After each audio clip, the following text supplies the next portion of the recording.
Hello and welcome. You're watching To The Point.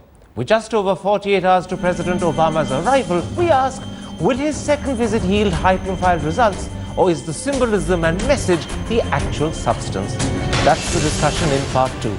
But first, we resume a debate we began yesterday, which sadly, for reasons beyond our control, we were unable to complete. As campaigning for the Delhi election gets underway, where do the two main contenders stand in terms of critical issues that matter to the city's voters? What do they offer in terms of electricity, water, tackling corruption, providing jobs, and responding to violence and communal threats?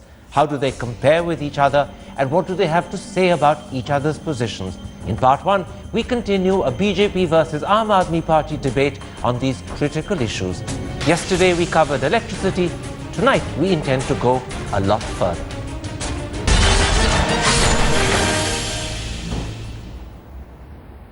And now joining me to talk about what they are offering the Delhi voter is Aam Aadmi Party's Yogendra Yadav and the BJP's Sambit Patra. Yogendra Yadav, let's start tonight with the issue of safety for women in Delhi, which is a critical subject for many, if not most, Delhi voters.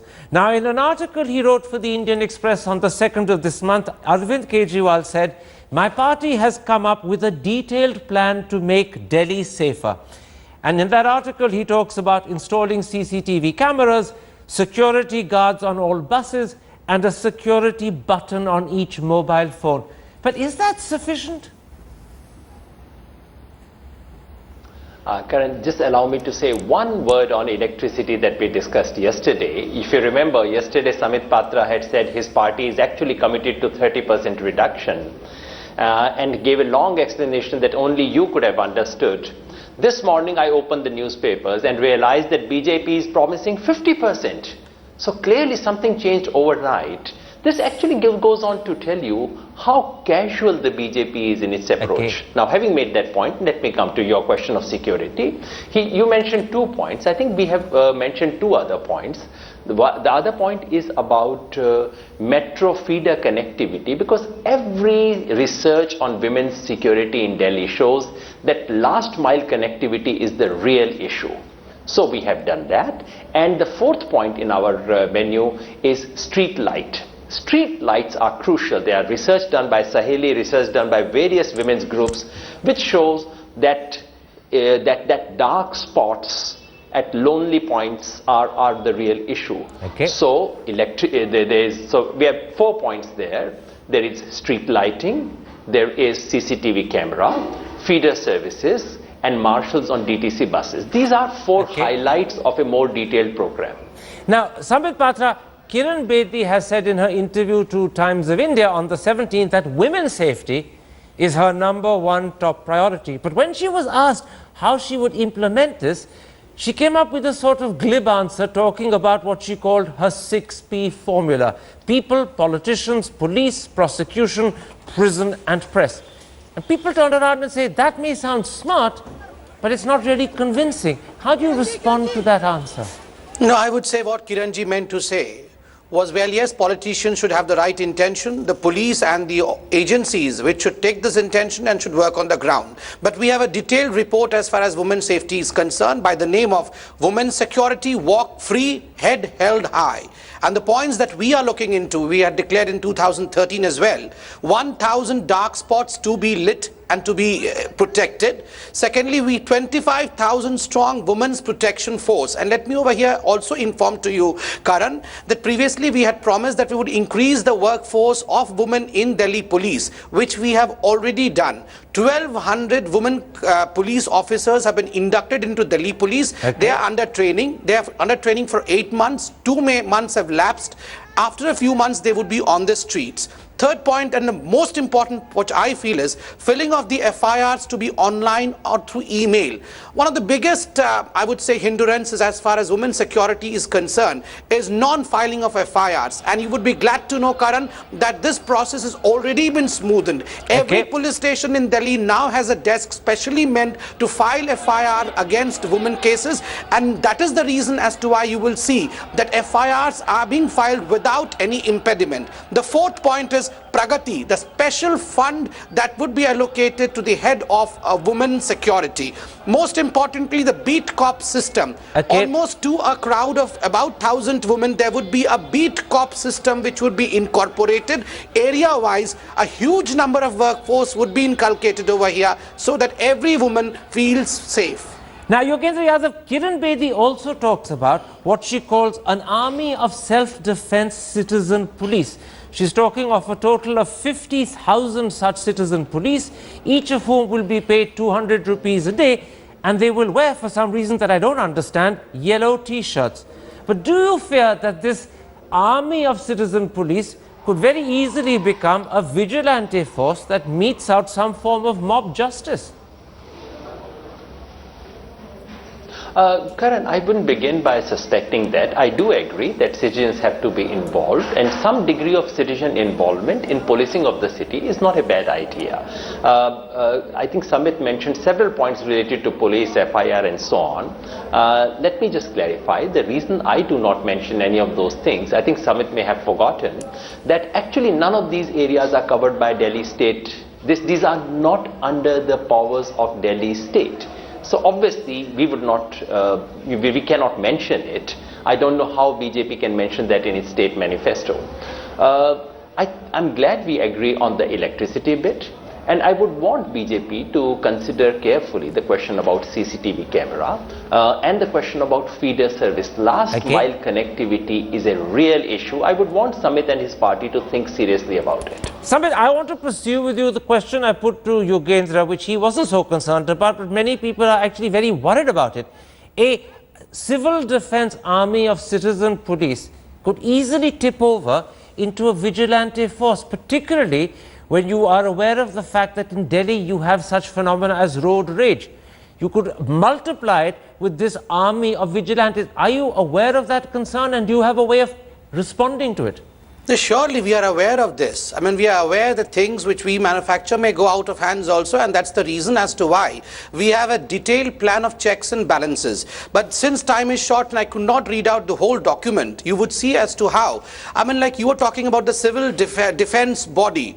Delhi already has a humongous force of civil defense body, and they've never gone out of hand. Similarly, if they are trained properly, even this woman enforcement power that we are planning to create will never go out of hand, because they will have the world-class training, and there will definitely be a number of checks and balances to see to it that they never cross the boundaries which they are meant to stay within. Let's then, gentlemen, move to another subject, corruption. Again, it's an issue that matters enormously to the people and the voters of Delhi. Yogendra Yadav, in his article in the Indian Express, Arvind Kejriwal claimed that bribery levels came down substantially during the 49 days of his government.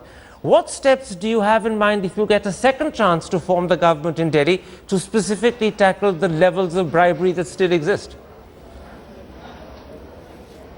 Karan, this was not just a claim by Arvind Kejriwal. In all fairness, you can ask anyone in the city of Delhi for those 49 days, in fact, plus 2 weeks additional, did bribery stop in the city? You would get the answer that was quite clear. But we do realize that just short-term pressure by the government is not the answer. The long-term answer is institutions. We have advocated Jan Lokpal. We have had detailed discussion, and that was one piece of legislation which was discussed by the country more than ever before. We argued that the Lokayukt that Delhi has is toothless.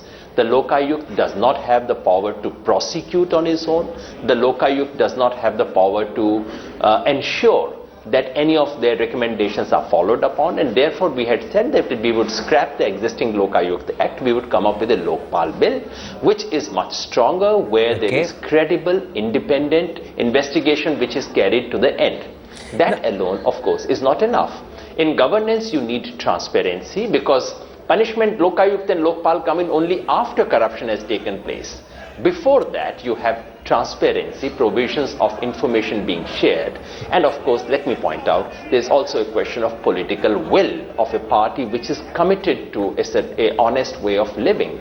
That actually has been one of the most serious problems in India, because most governments, by the time they come to power, are so indebted to some of the big powers, some of the big moneyed interests, that they simply do not have capacity to take on the corrupt. Aam Aadmi Party, everyone knows, has that power. Now, Samit Patra, when it comes to corruption, Kiran Bedi astounded many people in her interview with Times of India because she said that corruption stands 7th on her list of priorities. And to many it sounded as if she was almost unconcerned about it. And given that the Lokpal Lokayuk struggle is a struggle in which she played such a prominent role, I personally was surprised that she didn't want to draw attention to the fact that the Delhi Lokayukt, as you've heard Yogendra Yadav say, is a toothless entity. As he pointed out a moment ago, it doesn't even have the power to prosecute. And secondly, there isn't a Delhi Lokayukt at the moment. Even that she ignored.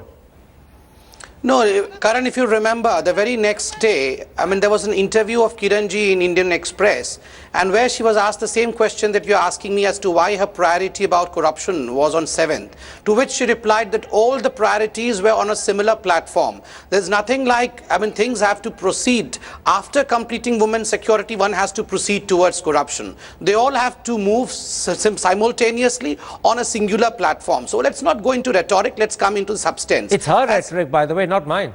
She used the word 7th. No. As far as corruption issue is concerned, there are 2 or 3 important points that I would like to make from BJP side. First, if you would remember, the Aam Aadmi Party during its swearing-in ceremony had called in, Mr. Arvind Kejriwal himself had advised people to take up mobiles and to carry on with sting operations if they wanted to stop corruption. Over here, we say that the onus lies not with the people, but the onus lies with the government to stop corruption. Okay. And we will see to it that e-governance is adopted by the government of BJP in the Delhi Assembly, in the sense that most of the transactions are transparent, are in the public domain, so that there is no scope for corruption. Secondly, na khaunga na khane dunga would be the principle which would be inducted by every single administrator in Delhi.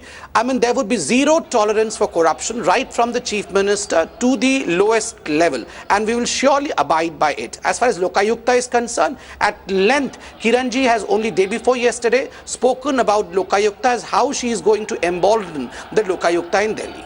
Now, Yogendra Yadav, something that's happened in the last few weeks and has caused great concern in Delhi is the spate of attacks on Christian churches. By one count, there have been 4 attacks on churches and a separate attack on a convent in just over 50 days. The Archbishop of Delhi has told this very program that Christians feel unsafe, and secondly, that the police are lackadaisical in their response. How much of a priority will this issue be, and what steps will you take to reassure Delhi's Christians? Karan, this is one of the utmost constitutional responsibilities of any government. Even if you discover, as was discovered in the 4th case, that this was a miscreant who had nothing to do with any larger designs against minority. But the fact is that they feel insecure, and I can understand why. The kind of statements that get played out every day, India would be Hindu by 2021, every Indian is a Hindu, or every Hindu woman should produce 4 children, let's have a statue of Godse. All these things are bound to create a deep sense of insecurity. And the important thing, Karan, is that for minorities to feel insecure, you don't need to change the constitution of India. It is the Thanedar, it is the locality, it is at the local level that threat perception exists.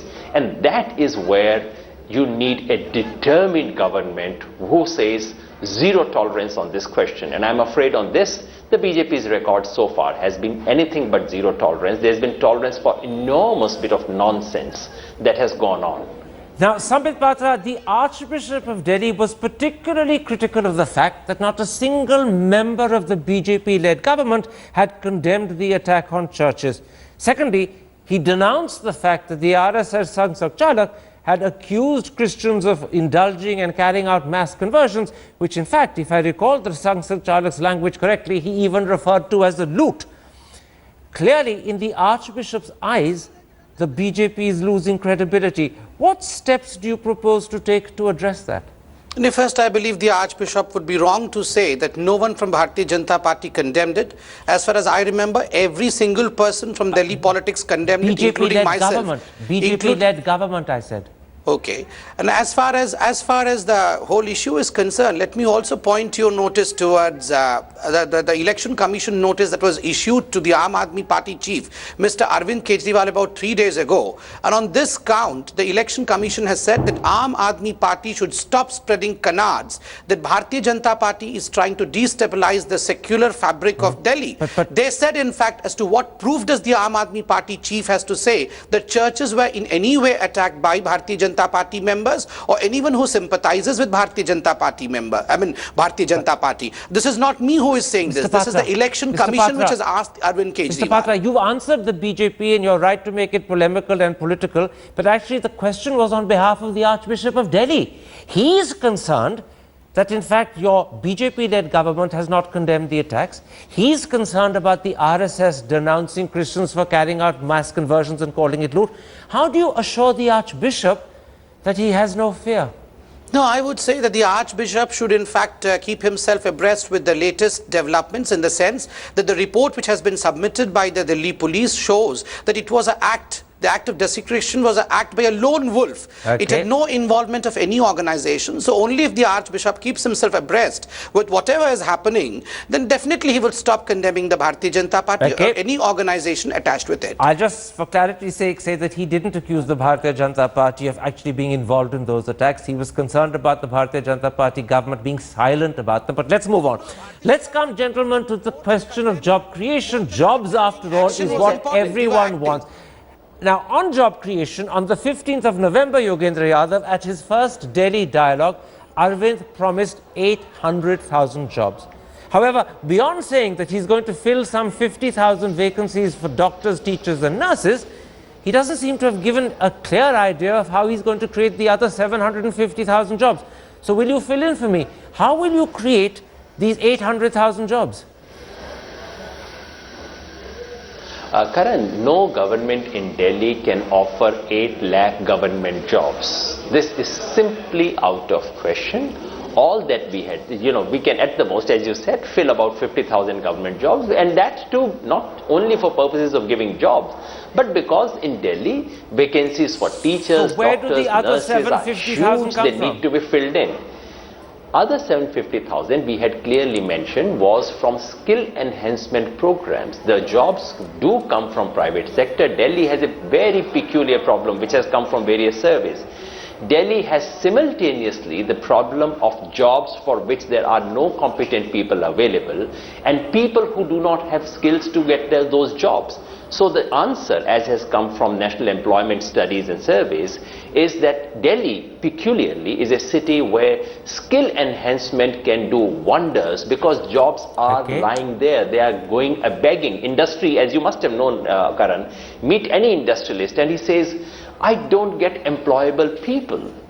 That is what needs to be done, and we have a massive program which is linked to higher education, making use of college infrastructure and so on. Skill enhancement following the national, national framework for skill enhancement which has been announced, which is a very nice thing, announced about 4 years ago. Absolutely. We want to do that. Very interesting. I simply point this out that in fact your skill enhancement ideas link in very well with Mr. Modi's plans for apprenticeship schemes and apprenticeship development, and maybe that's a good synergy between the two of you. Now, Sambit Patra, as far as I can tell, Kiran Bedi hasn't spoken a lot about job creation at all, unless her proposed army of civil defense citizen police, numbering some 50,000, comes under the category of job creation. What does she propose to do to enhance job creation in Delhi? Now, let me give you a detailed paper on as to how we would increase the job creation in Delhi. The Delhi State Industrial Development Corporation, that is DSIDC, in fact would be taken up to set up number of factories, especially for hardware manufacturing in Delhi. I mean, you would be glad to know that we have announced by end of 2017, at least 50% of the rooftops in Delhi should have been equipped by solar power rooftop installations. 50,000 fresh jobs would be created through this way under the emphasis of green capital of the world. Secondly, following the United Nations Green New Deal project, number of employments would be generated, approximately totaling 10,000. And yes, you were right when Kiran Bedi was speaking about Delhi Women's Protection Force, that is DWPF. An elite force would be created, recruiting approximately 25,000 officers. Okay. For the officers training, we would be having... Can I ask you a quick question? What's the total number of jobs all these different schemes add up to? Give me that. No, I have to add it up, approximately 1 lakh. 1 lakh? Yes. Okay. That's compared to 800,000 on the other side. But to which Yogendra Yadav said that it was not possible to provide 800,000 jobs. I am talking of providing this job within 2 years of coming to power, which we will do it. Which we will do. And these are therefore going to be, Samit Patra, government-created jobs. Am I right? Definitely, these are government-created jobs. I'm not talking... See, there's an important point which I would like to make over here. The Aam Aadmi Party is an anti-company party. Naturally, number of private companies will go into stall when they come to power, if at all they come into power. And score points of each other. We're doing very well in a civilized way. Let's keep it civilized. Let's not reduce ourselves to unnecessary polemics. No, those are facts which everyone should know. These are your facts. Gentlemen, I have time only for one question, and for many it's a critical question, and it's to do, Yogendra Yadav, with statehood for Delhi. Now, yours is a party that is committed to statehood for Delhi. The problem is that it can only happen if you can convince the NDA government to actually grant it, because it's not in your powers to do on your own. So what are you going to say to Mr. Modi to convince him that statehood is necessary? A quick answer. We will take Mr. Modi's own manifestos of the last 20 years. Their party has said every single time that Delhi needs statehood. They have given always very good reasons, exactly as we have done. Statehood means law and order, police, land and local governance comes under this. The only trouble is that Ms. Kiran Bedi, after being nominated, has said this is a non-issue. I'm stunned. And would Mr. Patra please throw some light on it? Where does BJP stand on it? Do they want full statehood? Do they not want statehood?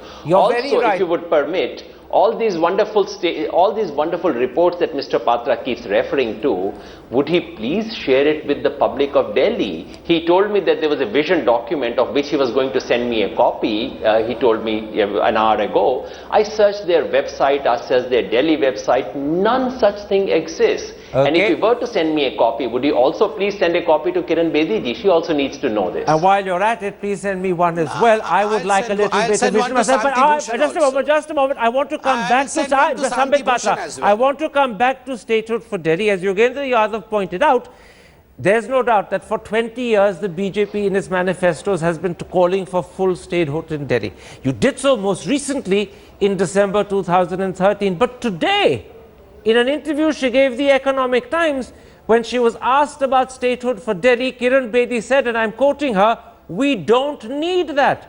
So have you reversed a position you've had for 20 years? Or is Kiran Bedi speaking out of turn and saying the wrong thing?